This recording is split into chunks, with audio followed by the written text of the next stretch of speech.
Hi, I'm Erik Voss, and Marvel Studios Phase 4 now finally has an official lineup, with Kevin Feige making a little cameo at Comic-Con to announce the schedule of MCU films and streaming series on Disney Plus. And as a breaker-downer of every goddamn word out of this man's mouth, I feel like a short-order chef who just got speed-read an order for a table of 12. So I'm gonna break down everything we learned about Marvel's future at Comic-Con, why Marvel didn't lock in anything with the Guardians of the Galaxy, Spider-Man, and Black Panther just yet, and how all of those titles could fit into the MCU lineup in the years after this announced schedule. And spoiler warning in case any of my predictions I make ruin your life somehow. Okay, Black Widow will be the next big Marvel release, with the film dropping on May 1st, 2020. I know, 10 months is a long time between Marvel films. I guess we will just have to fill the time with Avengers Endgame rewatches. I think we'll have time to watch it twice. An update on Black Widow: Scarlett Johansson is finally playing Natasha Romanoff as the title character in her own story, which looks like a kind of prequel flashback to perhaps the mid-2000s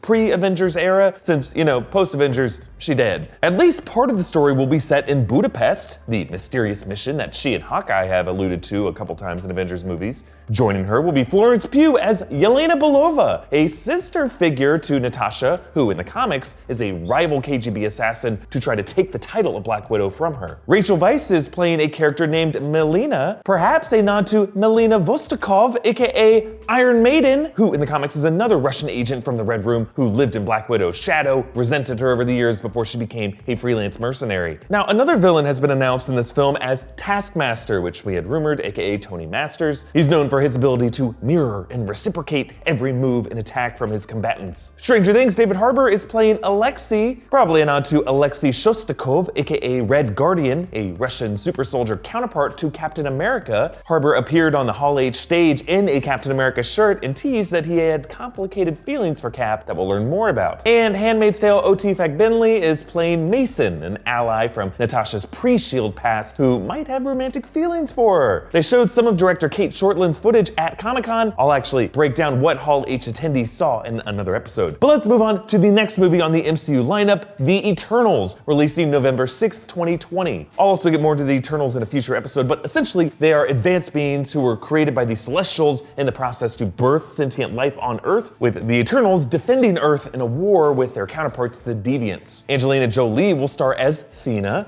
and Richard Madden, aka Robb Stark from Game of Thrones, will play Icarus. Kumail Nanjiani will play Kingo. Lauren Ridloff is going to play Makari. Brian Tyree Henry as Faustus. And Salma Hayek as their leader, Ajak. And Liam McHugh as Sprite, and Don Lee as Gilgamesh. And then Chloe Zhao is directing. But also around this time, streaming service Disney Plus will launch its first MCU series, The Falcon and the Winter Soldier. This will be in fall 2020. Anthony Mackie and Sebastian Stan will star, and on the Hall H stage, they joked over who gets to hold Cap's shield, suggesting that might be a running theme of the series. Mackie also said that he would be wearing some version of Cap's suit in this series, and very interestingly, Civil War villain Baron Zemo appeared on screen saying that he'll see us soon. He was wearing his purple mask from the comics that he never wore in the movie, so it looks like Daniel Bruhl will also appear in this series as a villain. Remember, he was left alive at the end of Civil War. Next up, there's the film Shang Chi and the Legend of the Ten Rings, releasing February 12th, 2021. Simu Liu is playing Shang Chi, the martial arts expert and assassin from the Marvel Comics, and the villain of this story is going to be the Mandarin, now played by Tony Leung. Remember, a version of the Mandarin was played by Ben Kingsley in Iron Man 3, but we learned in that movie that he was a patsy, just an actor posing as this terrorist figure. Marvel has hinted that they had future plans for the real Mandarin, and this looks to be it. And the Ten Rings is the terrorist group that we've seen in the MCU before. The Mandarin was associated with them, and they were the group who kidnapped Tony Stark in the first Iron Man. Awkwafina is also playing a role in Shang-Chi because Hollywood has decided to put her in everything. Now, shortly after Shang-Chi's release, Disney Plus will release WandaVision sometime spring 2021, with Scarlet Witch, Wanda Maximoff, Elizabeth Olsen, and the Vision, Paul Bettany. Now, this will be set after the events of Avengers Endgame, but the stars of the show did not reveal how the hell Vision will come back from being a lifeless, stoneless, gray android husk, but they have hinted that the story will get weird, and Tiona Paris is co-starring as an adult version of Monica Rambeau, the young girl in Captain Marvel. Also around the same time, the Loki series will drop on Disney Plus as well, sometime spring 2021. Tom Hiddleston will play the version of Loki who stole the Tesseract in Avengers Endgame and created his new branch timeline, and the panel pointed out that this character is the one right after getting Hulk smashed in the first Avengers, not the one who evolved in Dark World, Ragnarok, and Infinity War, which essentially means that this Loki's gonna be more of an asshole, which I'm very much looking forward to. Now, the series has been described as Loki affecting events throughout human history, with some concept art depicting him walking around in 1975, and they have Rick and Morty writer Mike Waldron as showrunner. Loki also has a crazy title card that I look forward to breaking down in a future video. Now, next is the movie title that I am most excited for, but before I continue, thank you to Honey for sponsoring this breakdown. Honey's the easiest way to save money when you're shopping online. Like, I don't know about you, but when I used to see the promo code box during checkout, I'd feel some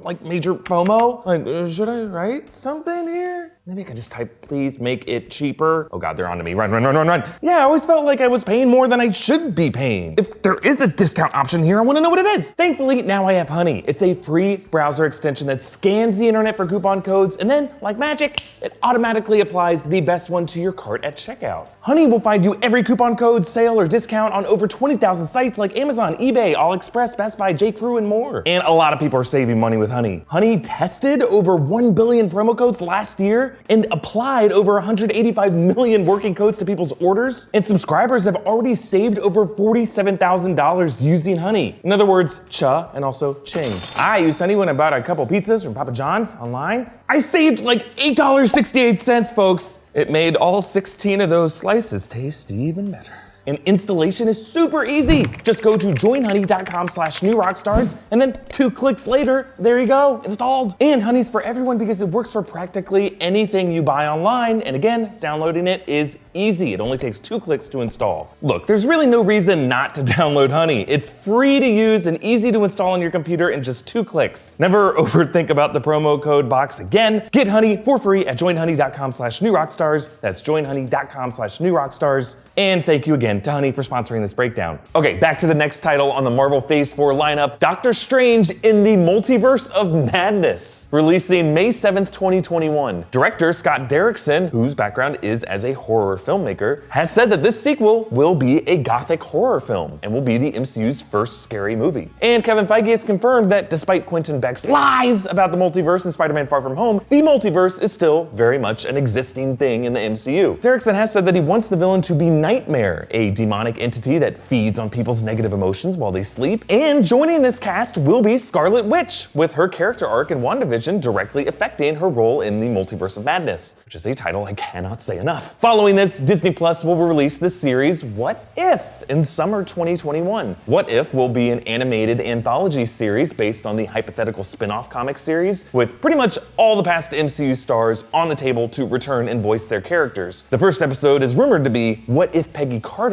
got the super soldier serum. This will be hosted by Jeffrey Wright as the Watcher. Now remember, Watchers are the godlike cosmic beings who observe all events in the universe and multiverse. Some Watchers actually made little cameos with Stan Lee in Guardians of the Galaxy Volume 2. Next, Disney Plus will release the Hawkeye series in fall 2021, with Jeremy Renner returning as Clint Barton, now mentoring Kate Bishop, the character he passes the Hawkeye torch onto in the Marvel Comics. And around this time, the Thor 4 film that we've been talking about will release, officially titled Thor Love and Thunder, on November 5th, 2021. Chris Hemsworth and Tessa Thompson are returning in a new story set after the events of Avengers Endgame. Taika Waititi is returning to direct and perhaps once again voice and mocap as Korg. He said he is pulling from Jason Aaron's comic series The Mighty Thor, which introduces a female Thor, Jane Foster, and Thor Love and Thunder is bringing back Natalie Portman as Jane Foster to play this role. I'll dig more into this and how great this could be in another episode. Now, according to Kevin Feige, all of what I've just talked about constitutes the complete Phase 4, but he has said that things might change. And remember, when he announced Phase 3 back in 2014, that lineup didn't yet include Spider-Man Homecoming or Spider-Man Far From Home or Ant-Man and the Wasp, and it did feature an Inhumans movie that got canceled. But Feige did confirm that Black Panther 2, Captain Marvel 2, and Guardians of the Galaxy Volume 3 are still very much in the pipeline, as are a Fantastic Four reboot and something with the mutants, meaning X-Men, and most thrillingly, a Blade film with Mahershala Ali in the role. But when will all this come out? Well, looking ahead past this Phase 4 lineup, I wouldn't be surprised if we saw a second Black Panther film in February 2022, Guardians of the Galaxy Volume 3 in May 2022, and maybe another Spider-Man in in summer 2022, with maybe Captain Marvel dropping November 22 or sometime spring 2023. Remember, Spider-Man is a Sony property, so Marvel Studios has to be careful making any firm plans for his future, and they're most likely waiting until after Far From Home inevitably crosses the $1 billion mark in the box office before thinking about that. And I think Guardians Volume 3 was originally going to be part of this Phase 4 lineup, but that whole drama with James Gunn last summer delayed things, with Gunn taking on Suicide Squad 2 for DC in that period that he was still fired from Disney. And that Suicide Squad sequel is going to come out in 2021, so now Guardians Volume 3 will most likely come out the following year, 2022 or later. Now, between Fantastic Four and X-Men, I think rebooting the Fantastic Four would definitely come first, since fans have had more time to forget about past film adaptations, and I would argue there's a greater need for them in the MCU at this moment. So maybe we'll see a Fantastic Four movie as soon as summer 2023. And again, this is stuff I'm not getting anywhere. It's just my predictions based off of what properties they have, when they'll have them, and when makes the most sense to release them. And Feige has clarified that this Blade movie with Mahershala Ali will probably be Phase 5. So I'm thinking 2023 or beyond for that. But which of these upcoming Marvel releases are you most excited for? Comment down below with your thoughts and follow me on Instagram and Twitter at EA Voss, and subscribe to New Rockstars for breakdowns of Marvel and Comic-Con news. Thank you for joining me, and now that I won't have a Marvel film for another 10 months, let's see how ripped I can get in that time. No, screw it. I just love ice cream too much.